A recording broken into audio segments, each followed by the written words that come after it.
मिश्रण खाण्याचा मूड झालाय। तर इथे मी एक कोबी घेतलेली आहे आणि ती थोडीशी बारीक किसून घेतली आहे। त्याच्यानंतर इथे मी चटणी बनवण्यासाठी 100 ग्रॅम अद्रक, 100 ग्रॅम लसूण आणि 100 ग्रॅम मिरची घेतली आहे। आधी आपण ती मिक्सरमधनं फिरून घेऊया बारीक फायनल पेस्ट। इथे मी मिक्सरमधनं असं पेस्ट करून घेतलेला आहे। आता तो करण्यासाठी आपण इथे तेल टाकूया। मी गॅस ऑन करून पातेला ठेवून दिलेला। त्याच्यात आपण फोडणीसाठी तेल घालूया। मी ते हे फक्त 2 पळी तेल टाकलेलं आहे। इथे तेल गरम झालंय तर आपण जी कोबी किसून घेतलेली थोडीशी ती आधी मी टाकते। राहिलेली मी मंचुरियन बनवण्यासाठी ठेवलेली आहे। ही कोबी थोडी गॅस फास्ट करून कोबी परतून घ्यायची। लगेचच मी त्याच्यामध्ये आपण जी पेस्ट बनवून घेतलेली आहे, एकदम बारीक पेस्ट नाही बनवलेली, थोडीशी आबोडधोबडच बनवून घेतलेली आहे। ती पेस्ट मी टाकत आहे। मी 4 माणसांसाठीच बनवायला घेतलेला, पण माझी सुनबाई बोलली मम्मी आज चटणी जरा थोडी जास्तच बनवा, आम्हाला चायनीज भेल पण बनवायची आहे, म्हणून ही चटणी मी जास्त घेतलेली आहे। आणि याच्यानुसार तुम्ही कमी जास्त करू शकता या मेजरमेंटनुसार। ही चटणी थोडीशी आपल्याला परतून घ्यायची आहे, कच्ची ठेवायची नाही आहे। गॅसची फ्लेम फास्ट आहे।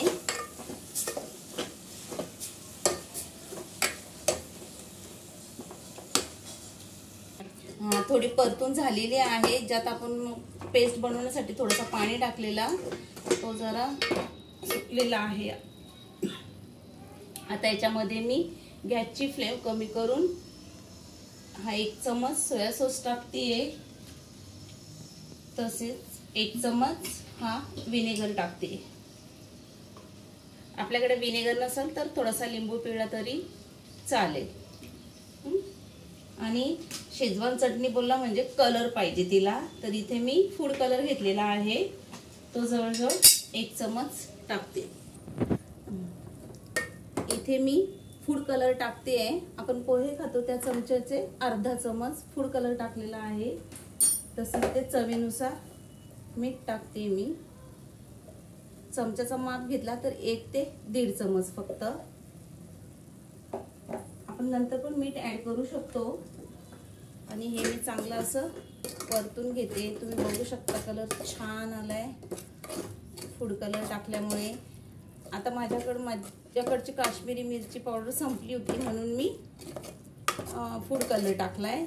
शक्यतो घरात आपण बनवतो तर काश्मीरी मिरची पावडरच कलरसाठी टाकायची। आणि याला छान असं परतून घ्यायचं।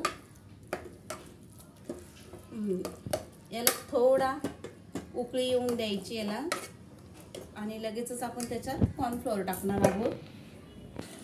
मी हा अद्रक, लसूण आणि मिरची 100 ग्रॅम घेतलेली, कॉर्नफ्लोअर पण 100 ग्रॅम घेतली आहे। हा 1 तांब्याभर मी पाणी घेते। कॉर्नफ्लोअर कधीच डायरेक्ट टाकायची नाहीये, ती पाण्यामध्ये मिक्स करूनच टाकायचं आहे। इथे आपली चटणी छान अशी शिजलेली आहे। आता मी हे कॉर्नफ्लोअर याचं चांगलं पेस्ट करून घेते एकदम, कारण याच्यात गुठल्या राहता कामा नये। जर गुठली राहिली तर चटणीमध्ये पण आपल्याला असल्यास गुठल्या गठ्ठे गठ्ठे लागतील। त्याचं पूर्ण असं मिक्स करून घ्यायची।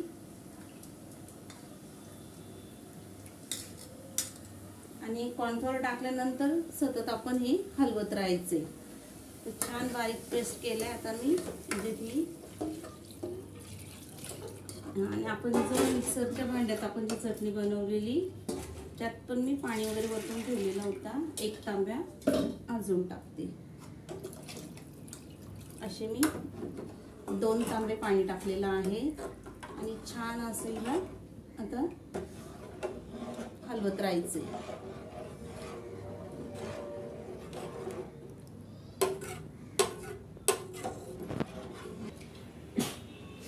इथे मी घाईघाईनी मटन मसाला टाकायची विसरली, तर मी हा छोटा 1 चमच हा मटन मसाला ज्यात टाकत आहे. त्याच्याने वास सुगंध खूप छान येतो चटणीला, जरा वेगळी टेस्ट लागते आहे. त्या आधीच जेव्हा आपण हे कलर हे टाकतो तेव्हाच ते मटन मसाला वगैरे टाकायचे. जर तुम्ही नाही टाकला तरी पण चालेल. तुम्ही बघू शकता अशी छान कलर पण आलेला आहे ना, घट्ट होत आहे. तर जास्त जर घट्ट झाली तर तुम्ही ते पाणी टाकून थोडं वाढू शकता, थोडं तिचं एक बनवू शकता. तर इथे मी अर्धा तांब्या पाणी घेतलेला आहे आणि तो त्याच्यात ऍड करते, कारण ती जास्त घट्ट नकोय. मीठ पण तुम्ही कमी जास्त असेल तर टेस्ट करून टाकू शकता.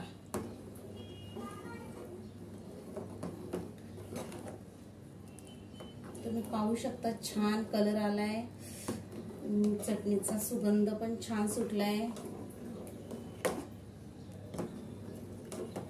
माझ्या चॅनलवर नवीन असाल तर सबस्क्राईब करा, लाईक करा आणि शेअर करायला विसरू नका.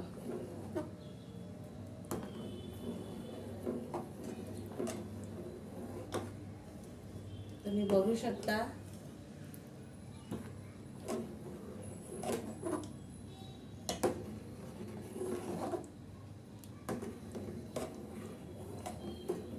तुम्हाला याच्यात कमी मापात करायचे असेल तर 50-50 ग्रॅम पण साहित्य घेऊन तुम्ही बनवू शकता. आणि ही चटणी तुम्ही फ्रीज मध्ये 8-10 दिवस छान राहते.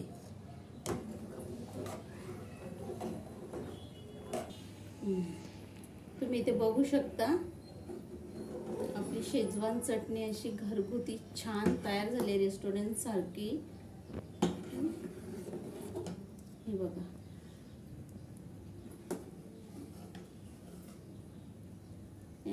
चटणी तयार असेल तर आपण चायनीज भेल, मंचुरियन कधी बनवून खाऊ शकतो. हे बघा छान अशी झालेली आहे.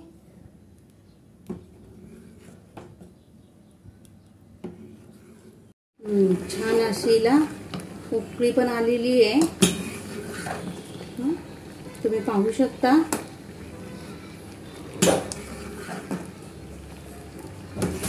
चला तर आपली शेजवान चटणी तयार झालेली आहे.